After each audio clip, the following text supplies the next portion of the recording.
Hi everyone, કેમ છો? I hope all are fine. So today's our lecture is on BCom semester 5. We have already seen question number 1 of chapter number 2. So now our question number 2 from chapter number 2. So second નંબરનો question આપણને આપેલો છે short note on MRTP act. હવે આમાં આપણને કીધું છે કે જે MRTP એક્ટ છે બહુ વર્ષોથી આપણે ભણીએ છીએ ઓલરેડી 11મા 12મામાં પણ અર્થશાસ્ત્રમાં આવતું હતું. Then in FY SY also you have seen this MRTP act. So હવે અહીંયા MRTP એક્ટના વિશે આપણને શોર્ટ નોટ લખવાની છે. So first of all, in introduction portion, the MRTP Act 1969 come into force from 1st June 1970. MRTP Act 1969 એની શરૂઆત આપણા દેશની અંદર 1st જૂન 1970થી કરવામાં આવેલી છે. The act is applicable to whole of the India except the state of Jammu and Kashmir. એટલે કે આ જે કાયદો છે MRTP એક્ટનો એ આખા ઇન્ડિયામાં લાગુ છે સિવાય કે જમ્મુ અને Kashmir. This is the principal law which deal with competition between firms. આની અંદરના અમુક જે કાયદાઓ છે તે શું કરે છે, જે ફર્મ્સ છે, જુદા જુદી પેઢીઓ છે, એમની વચ્ચેના જે કોમ્પિટિશન થાય છે તેના ઉપર ધ્યાન રાખવાનું કામ કરે છે. This act was very controversial piece of legislation. આ જે કાયદો હતો એ કેવો છે, આમ જોવા જઈએ તો લેજિસ્લેશનનો એક ગૂંચવણભર્યો એક ટુકડો ગણી શકાય. The government of India has made number of provision to prevent the emergence of industrial monopolies and to prevent, reduce or eliminate abuse of industrial combination or monopolies where they do emerge due to one or another. એટલે આની અંદર એ વસ્તુને ધ્યાનમાં લેવામાં આવેલું છે કે ઇન્ડિયાની અંદર જેટલા પણ નાના મોટા બિઝનેસ કે કોઈ પણ જાતની ઇન્ડસ્ટ્રીઝ ચાલે છે તો એમની વચ્ચે કોઈ પણ જાતના ઝઘડાઓ ન થાય, ઇન્ડસ્ટ્રીના અંદર કોમ્બિનેશનને મેચ કરી શકાય અને મોનોપોલીને બને એટલી લિમિટમાં રાખી શકાય.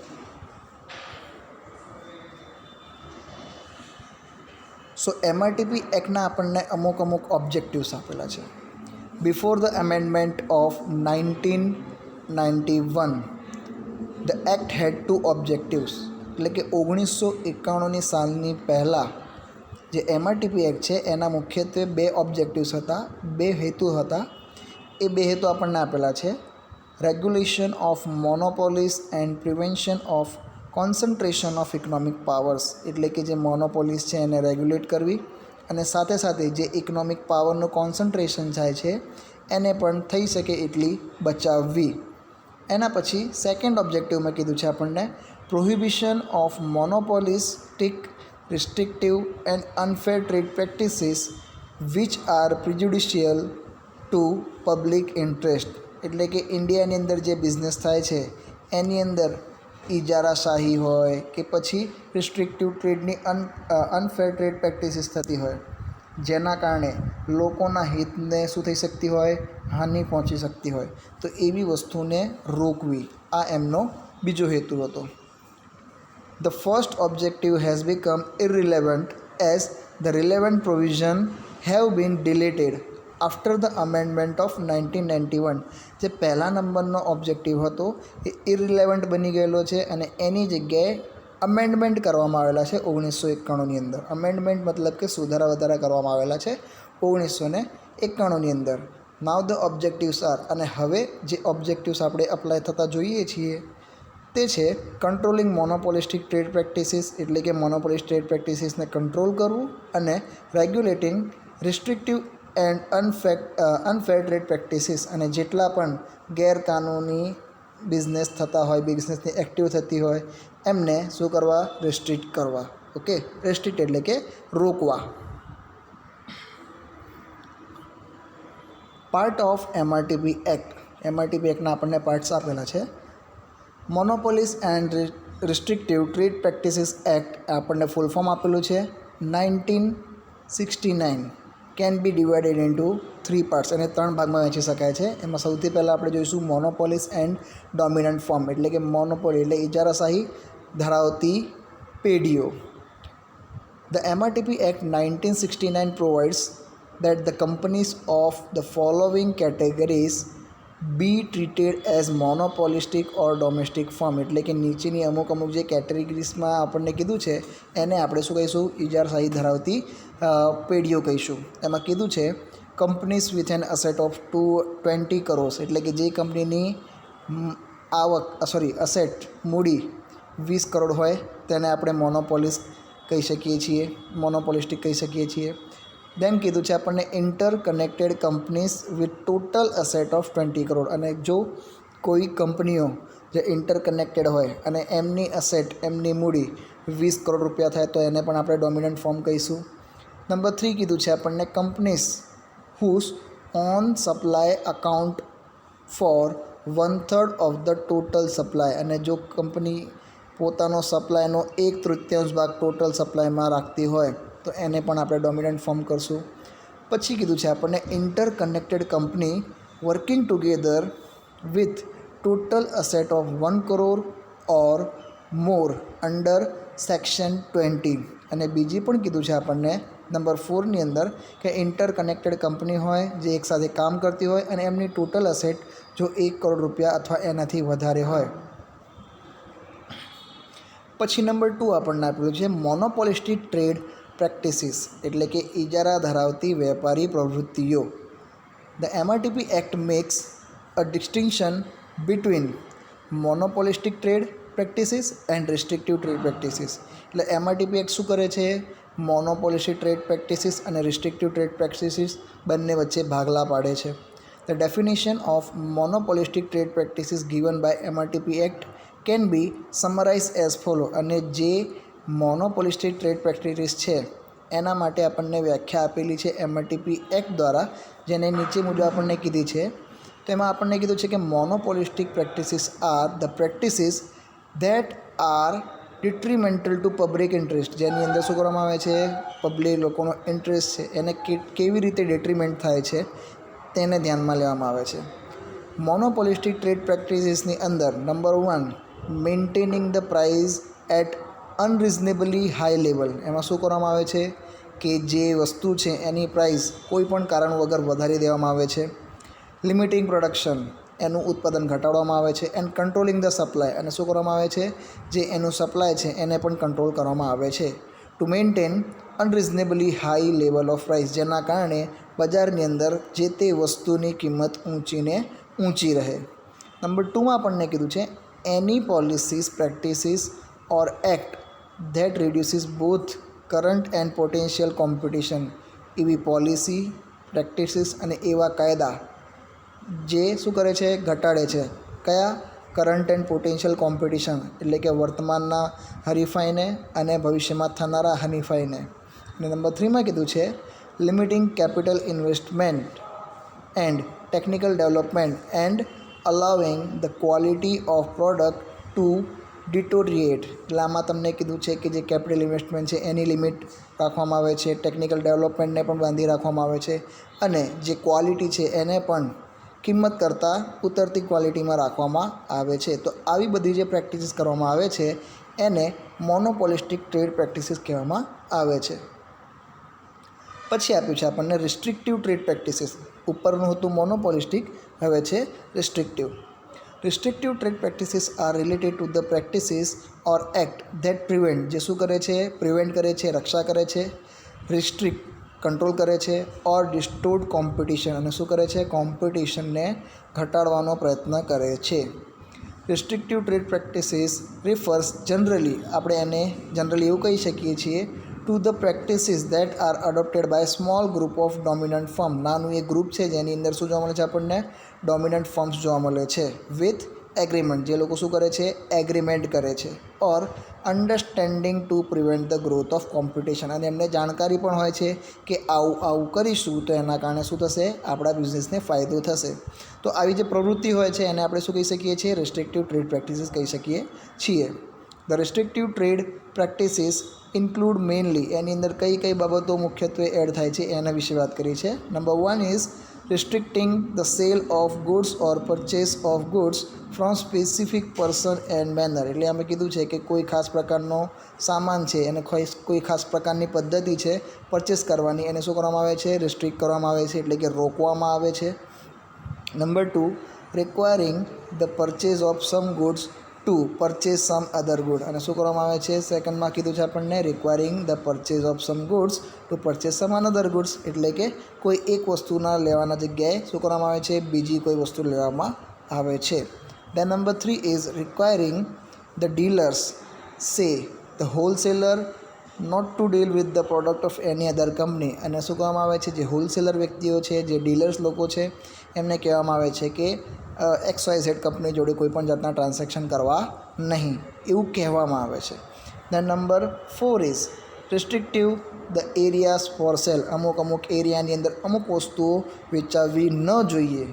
અને 5 નંબરમાં આપણને કીધું છે restrictive the dealers in granting discount, rebates and concession and trying to seal the specific services seller, અને ઘણા બધા જે રિટેલર્સ લોકો હોય છે એમને શું કરવામાં આવે છે, ઘણી બધી વસ્તુઓ ઓફર કરવામાં આવે છે, જેમ કે એમને ડિસ્કાઉન્ટ આપવી, રિબેટના ચાર્જિસમાં વધારો ઘટાડો કરવો, કન્સેશન આપવું વગેરે, આ પ્રકારની અલગ અલગ વસ્તુઓ કરવામાં આવે છે.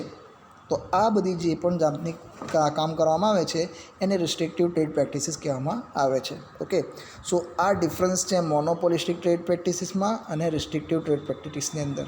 ઓકે, એના પછી એક્ઝમ્પશન્સ ટુ એક્ટ, એટલે કે આ કાયદાની અંદર કઈ કઈ વસ્તુઓને બાદ કરવામાં આવે છે, એક્ઝમ્પ્ટ કરવામાં આવે છે.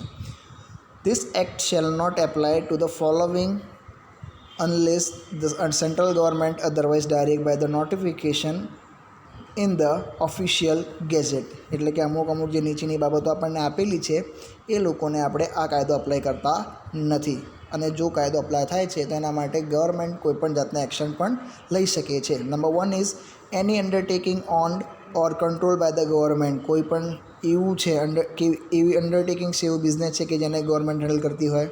Number 2, any undertaking own or control by the government, કોઈ પણ જાતની અંડરટેકિંગ છે કે જેને ગવર્મેન્ટ દ્વારા કંટ્રોલ પણ કરવામાં આવે છે. Any undertaking own or control by the corporation, એવું કોઈ પણ અંડરટેકિંગ છે કે જેને માલિકી અથવા એનું કંટ્રોલ કોણ કરે છે, કોર્પોરેશન કરે છે. નોટ બિંગ અ કંપની, જે કંપની તરીકે કામ કરતું નથી. Established by or under any central provisional state act, અને એની સ્થાપના શું કરવામાં આવેલી હોય, સેન્ટ્રલ અથવા તો પ્રોવિઝનલ સ્ટેટ એક્ટ દ્વારા એની સ્થાપના કરવામાં આવેલી હોય. Any trade union or other association, કોઈ પણ ટ્રેડ યુનિયન કે પછી કોઈ પણ association of worker or employee, એ પણ એઝ અ એક્સેમ્પશન થાય છે.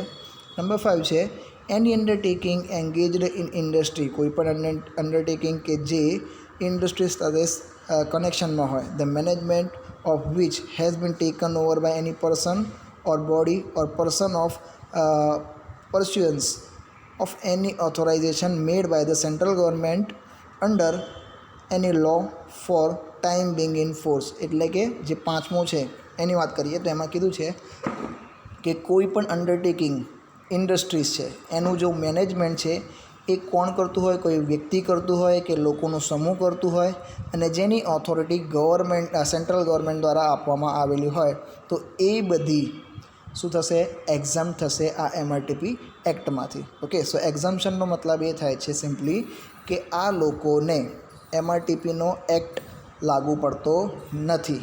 ઓકે, એના પછી આપેલું છે આપણને main provision of MRTP act.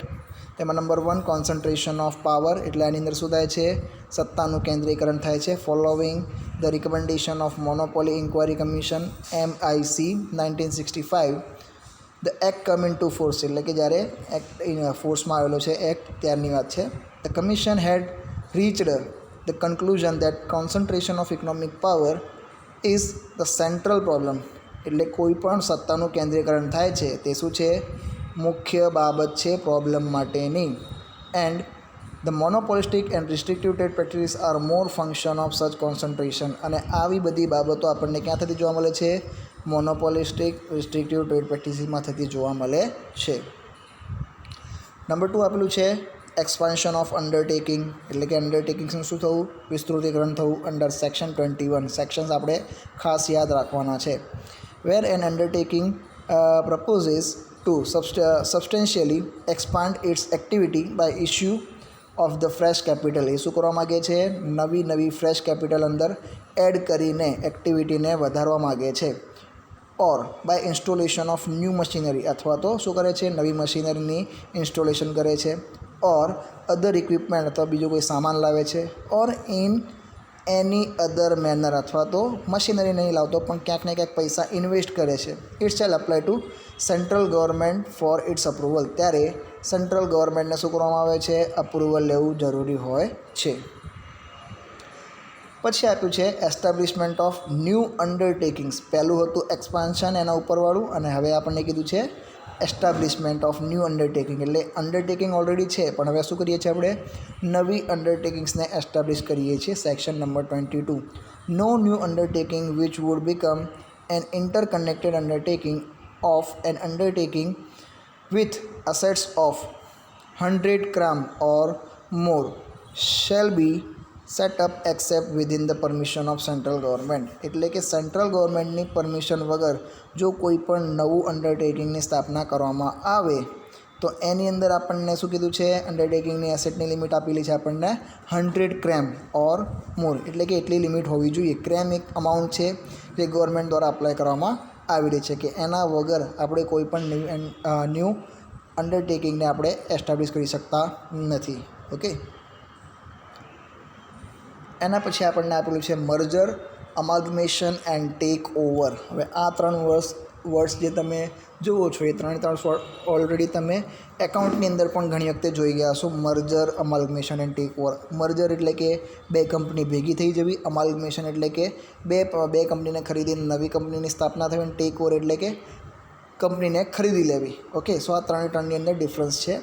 Under section number 23, central government's prior approval is required if merger or amalgamation of undertaking under section 20 with any other undertaking is proposed. એટલે આમાં clearly કીધું છે આપણને કે જો બે કોઈ અલગ અન્ડરટેકિંગ છે અને મર્જ કે અમાલ્ગમેશન થવું હોય અંડર સેક્શન 23 તો એના માટે શું કરવું પડશે? અન્ડરટેકિંગને પ્રપોઝ થવું જરૂરી છે.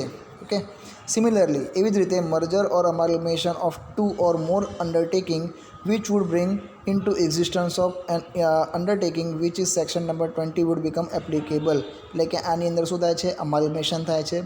Can not be sanction by the court without prior approval of proposal by the government. એટલે કે આને શું થવું જરૂરી છે? ગવર્મેન્ટ દ્વારા અપ્રુવલ થવું જરૂરી છે, અથવા તો કોર્ટની મંજૂરી મળવી જોઈએ છે.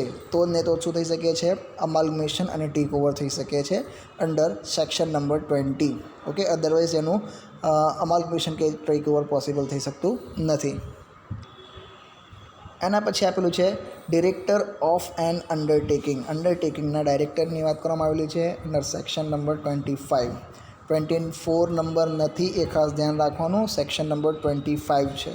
Okay, it provides that a person who is a director of undertaking subject to section number 20 shall not be appointed as a director of any other undertaking. એટલે કે કોઈ એક અન્ડરટેકિંગનો ડિરેક્ટર છે તો તમે એને બીજી કોઈ પણ ન્યૂ હોય કે પછી કોઈ પણ આપણે અલગથી અન્ડરટેકિંગ્સ લાવીએ છીએ તો એનો ડિરેક્ટર તમે બનાવી શકતા નથી accept with the prior approval of central government. જ્યાં સુધી એના માટે સેન્ટ્રલ ગવર્મેન્ટ એને કહેતી નથી ત્યાં સુધી એ વસ્તુ પોસિબલ થઈ શકતી નથી. એટલે કે જે જગ્યાએ તે મેનેજર છે તેની તે જગ્યાએ મેનેજર રહેશે, એ એક સમયે બીજી કોઈ જગ્યાનો મેનેજર બની શકતો નથી. ઓકે, અથવા તો ડિરેક્ટર બની શકતો નથી.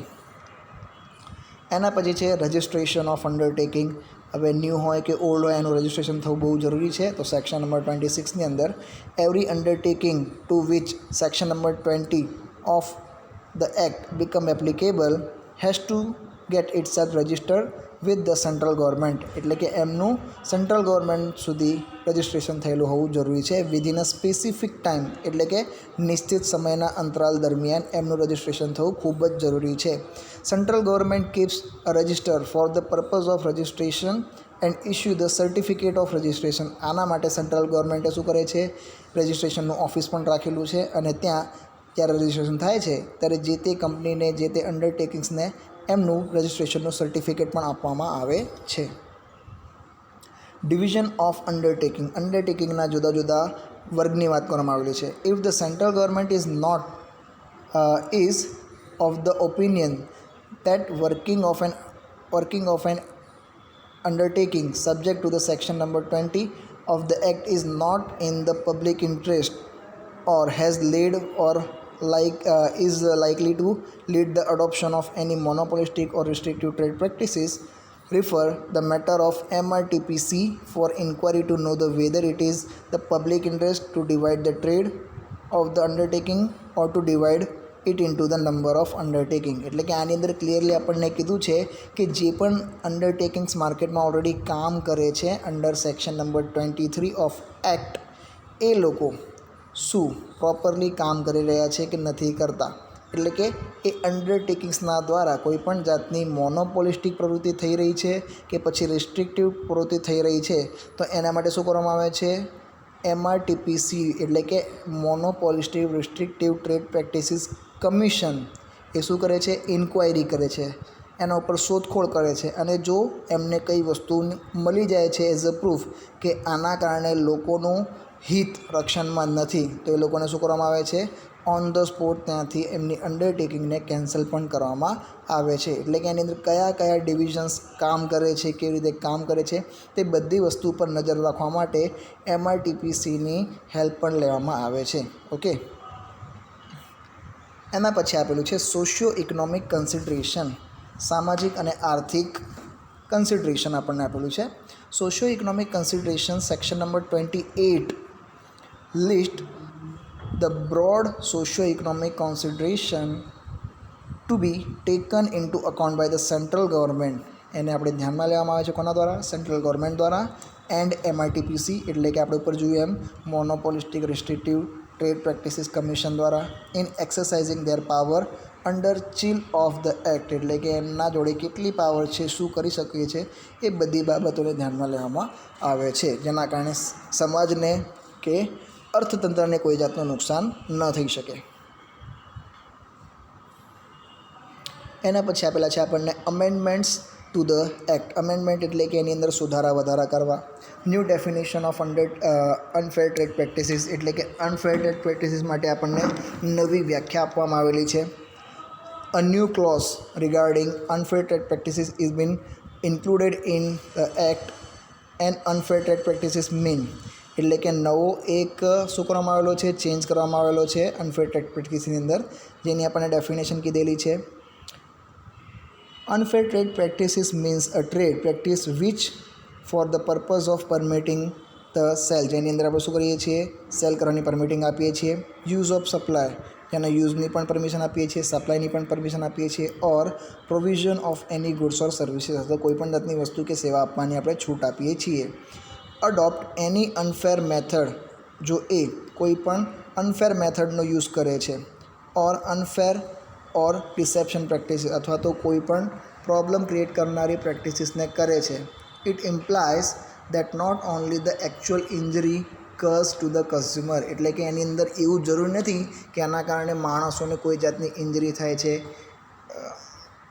બટ ઓલ્સો પરંતુ વધારામાં ધ ફોલ્સ રિપ્રેઝન્ટેશન એટલે કે તમે ખોટી એડવર્ટાઇઝમેન્ટ આપો છો. ઘણી વખતે આપણે ટીવીમાં પણ જોઈએ છીએ, આપણને કહેવામાં આવે છે કે 5 દિવસની અંદર તમે ગોરા થઈ જશો, અઠવાડિયામાં તમે ગોરા થઈ જશો, તો એ પણ શું છે, ફોલ્સ રિપ્રેઝન્ટેશન્સ છે regarding grade or quality of goods et cetera. જે તમે શું જોવો છો, ટીવીમાં ઘણી વખતે જોવો છો કે ખોટી તમને એડવર્ટાઇઝમેન્ટ પણ બતાવવામાં આવે છે કે તમે 1 મહિનાની અંદર વજન વધારી શકો છો, વજન ઘટાડી શકો છો. તો આ બધી શું કહી શકાય, ફેલ્સ રિપ્રેઝન્ટેશન્સ છે. એની અંદર ઘણી વખતે તમને એવું પણ કહેવામાં આવે છે કે આ ગ્રેડ સારો છે, તે ગ્રેડ સારો છે, આ સારા ક્વોલિટીની છે, તો આ બધા શું કહેવામાં આવે છે, grade upgradation. Quality of goods et cetera would be treated as unfair trade practices, જેને આપણે શું કહી શકીએ છીએ? અનફેર ટ્રેડ પ્રેક્ટિસિસ કહી શકીએ છીએ. એના પછી new definition of dominated undertaking. હવે ડોમિનન્ટ અંડરટેકિંગની પણ ડેફિનેશન છે. The existing definition of dominating undertaking has been amended in 1991. 1991માં એની વધારણા કરવામાં આવેલી છે. According to the new definition, dominant will be measured by the comparison of actual production of the undertaking with the total quantum of production. એટલે કે ખરેખરમાં કેટલું છે પ્રોડક્શન અને ટોટલ પ્રોડક્શન કેટલું છે તે of such goods or services in the country, એવા પ્રકારની વસ્તુઓ કે જે દેશની અંદર બનતી હોય. Enlargement of definition of good, એટલે ગુડ્સની ડેફિનેશનમાં પણ વધારો કરવામાં આવેલો છે. Misleading or untrue statement in prospectus will now be treated as unfair or restrictive trade practices. એટલે કોઈ પણ વસ્તુની જો તમે બ્રોશર જોવો છો, એટલે કે એમની એડવર્ટાઇઝમેન્ટ જોવો છો, તો એની અંદર તમને ખોટી માહિતી આપવામાં આવેલી હોય, ખોટા સ્ટેટમેન્ટ લખવામાં આવેલા હોય, તો એને પણ શું કહી શકીએ છીએ? અનફેર અથવા તો રિસ્ટ્રિક્ટિવ ટ્રેડ પ્રેક્ટિસિસની અંદર ગણવામાં આવે છે. એના પછી એન્લાર્જમેન્ટ ડેફિનેશન ઓફ સર્વિસીસ, એ રીતે સર્વિસીસની પણ ડેફિનેશન આપવામાં આવેલી છે. As per the amendment act, chit fund and real estate transaction, chit ફંડના અને રિયલ એસ્ટેટના કોઈ પણ જાતના ટ્રાન્ઝેક્શનને would be covered under the definition of services, એમને શું કરવામાં આવશે? સર્વિસીસની ડેફિનેશનની અંદર કવર કરવામાં આવે છે. In addition to other services, એની અંદર બીજી સર્વિસીસને પણ એડ કરવામાં આવે છે. મોર પાવર ટુ એમઆરટીપીસી, એટલે કે એમઆરટીપીસીને વધારે પડતી પાવર પણ આપવામાં આવેલી છે. The MRTPC is empowered with more power and can took into several matter, એ શું કરી શકે છે? પહેલાં કરતાં વધારે છૂટછાટથી કામ કરી શકે છે. This matter are already discuss in the foregone passages, એટલે કે એ પણ આના આગળના પેજીસમાં આપણે ઘણી વખતે ચેન્જીસ જોઈ લેલા છીએ. ઓકે, એના પછી આપ્યું છે આપણને primarily investigation by the director general made optional, એટલે કે પ્રાઇમરીલી ઇન્વેસ્ટિગેશનને શું કરવામાં આવશે? ડિરેક્ટર જનરલ મેડ દ્વારા ઓપ્શનલ પણ કરવામાં આવે છે. It will not be obligatory for the commission to ask for primary investigation by the director general initiating inquiry in the case of complaint of unfair trade practices, એટલે કોઈ પણ જગ્યાએ કોઈ પણ જાતની કમ્પ્લેન આવે છે ડિરેક્ટર જનરલને, તો એ શું કરી શકે છે? જે તે ઇન્વેસ્ટિગેશન છે એને ઓપ્શનલ તરીકે પણ રાખી શકે છે. ઓપ્શનલ એટલે કે એક કરતાં બીજા કોઈ અધિકારીને પણ એ કામ સોંપી શકે છે. પેનલ્ટી પ્રોવિઝન મેડ મોર સ્ટ્રિંજન્ટ, એટલે કે જે પેનલ્ટીની પ્રોવિઝન છે એને સ્ટ્રિંજન્ટ બનાવવામાં આવે છે. Penalty for contravention of order made by the commission in regard to unfair trade practices have been more stringent, એટલે કે જે પેનલ્ટીની પ્રક્રિયા છે એ વધારે પડતી લોકો ઉપર બર્ડન પડી શકે તેવી બનાવવામાં આવેલી છે, જેના કારણે લોકો આજે માલ પ્રેક્ટિસિસ કરે છે અથવા તો કોઈ પણ જાતની અનફેર ટ્રેડ પ્રેક્ટિસિસ કરે છે એને બને તેટલું ઓછું ને ઓછું કરી શકે. So that's it about question number 2. I know it is very lengthy, it is very complex, but study કરજો, રીડ કરજો. આનો આ જ વિડીયો ફરી એકવાર જોજો. કોઈ પણ જાતની પ્રોબ્લેમ હોય તો તમે મને કોન્ટેક્ટ કરી શકો છો. For doubts and query you can mail me, તમે મને ઈમેલ કરી શકો છો on sankalplearn@gmail.com and you can also WhatsApp me, તમે વોટ્સએપ કરીને પણ ચર્ચા વિચારણા કરી શકો છો ઓન 8780505433. સો મળીએ in the next lecture with the next question. Till then, study hard, read hard. Bye bye, take care.